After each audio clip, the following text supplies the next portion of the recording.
Mas eu acho que a grande contribuição, uma das grandes, é conseguir afirmar a ideia de coexistência, né? Os árabes trazem assim sempre essa ideia muito forte aqui no Brasil da possibilidade da coexistência entre as diferenças, né? Da afirmação de uma possibilidade de convivência, ao mesmo tempo em que eles vão absorvendo elementos da cultura brasileira, há uma troca, um processo muito rico de troca de elementos culturais muito fortes, né? Então, eu acho que da política, a música, a arte, a arquitetura, é muito difícil você não encontrar uma área da sociedade brasileira que não tenha sido marcada de uma maneira muito significativa pelos árabes. Como eu disse, o Instituto da Cultura Árabe, ele é um instituto que tem uma finalidade, ele é um instituto com uma finalidade cultural, né? Com uma finalidade de promoção de atividades culturais, mas trabalhando numa perspectiva onde nós não entendemos que cultura e política são duas coisas separadas, né? A gente, como eu volto a dizer, falar de cultura, nós estamos falando de política, né? E de uma maneira sofisticada, de uma política no sentido mais profundo. Nós temos um instituto, ele, como eu digo, no sentido, ele é uma organização que não é uma organização da comunidade árabe, ele é uma organização da sociedade brasileira, né? Ele é uma entidade cultural da sociedade brasileira, né? Criada por brasileiros no Brasil e para discutir questões, portanto, que também são pertinentes ao Brasil, né?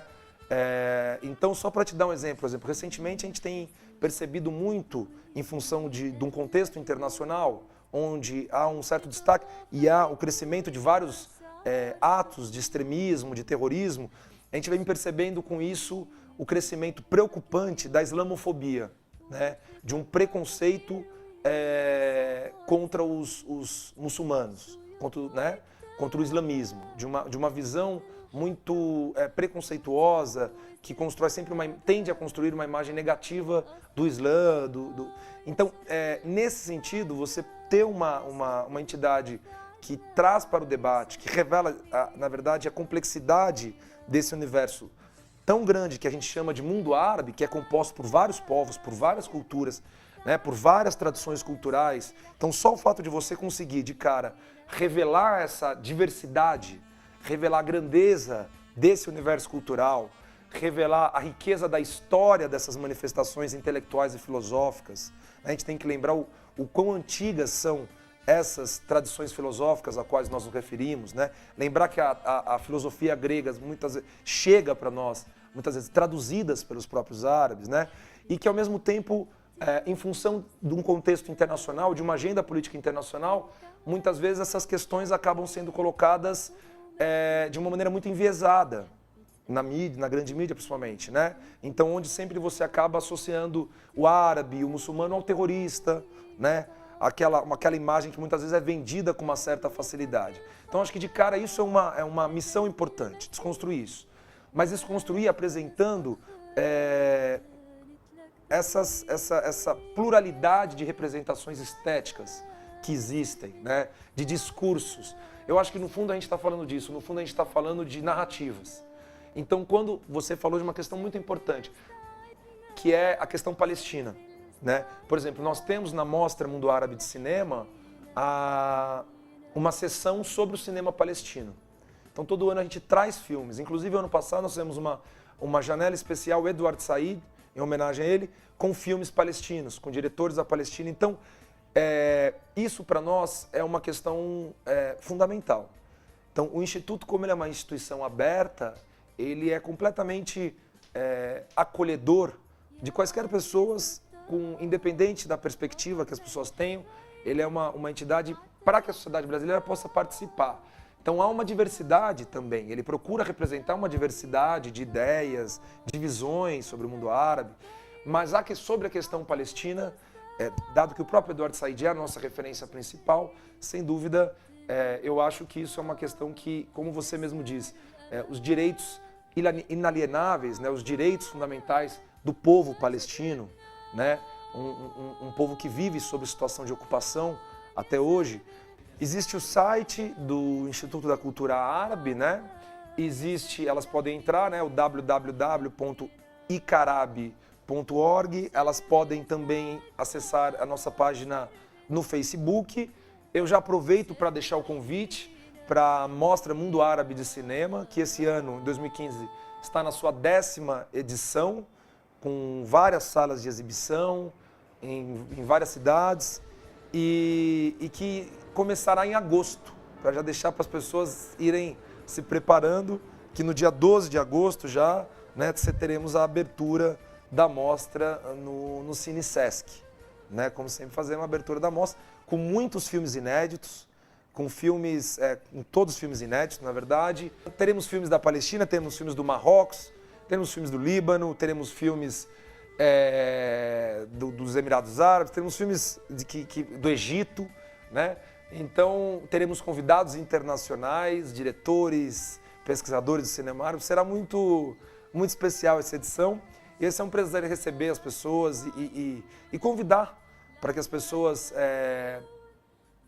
participem das atividades do ICARB e nos procurem com ideias, são sempre bem-vindos, as reuniões são abertas, então que todos sejam sempre bem-vindos, né, nessa aventura gostosa que é promover a cultura árabe aqui no Brasil.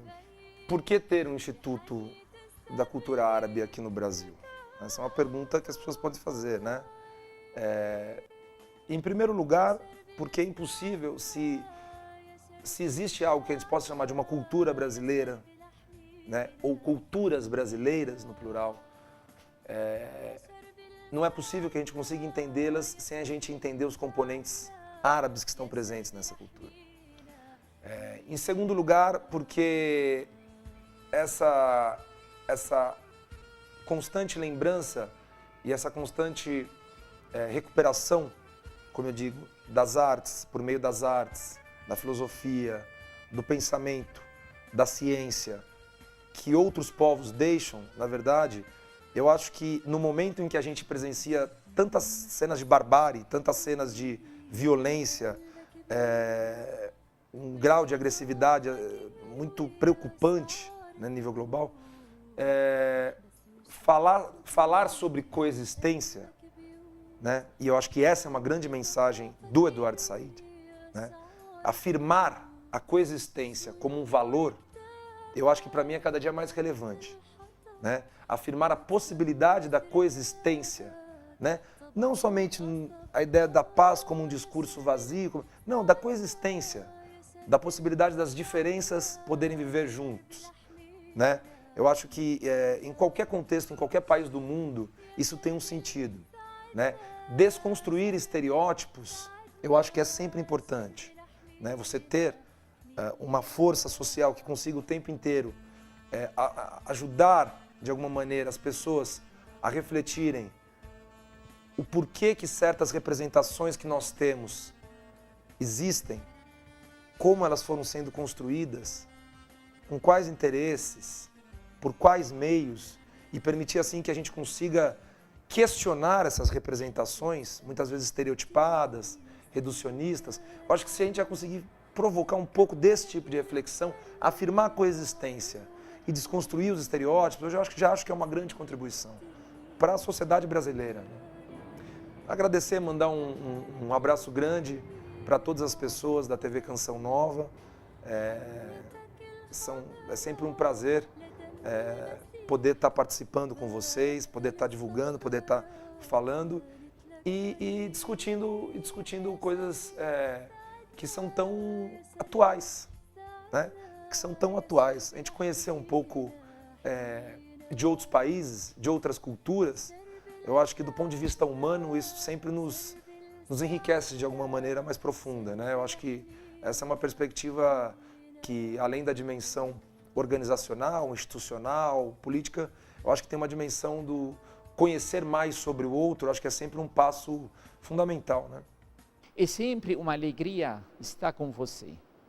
Obrigado a você que nos assistiu e que sempre acompanha o nosso programa o meu agradecimento e pela intercessão de Nossa Senhora, que Deus abençoe todos vós, em nome do Pai, do Filho e do Espírito Santo.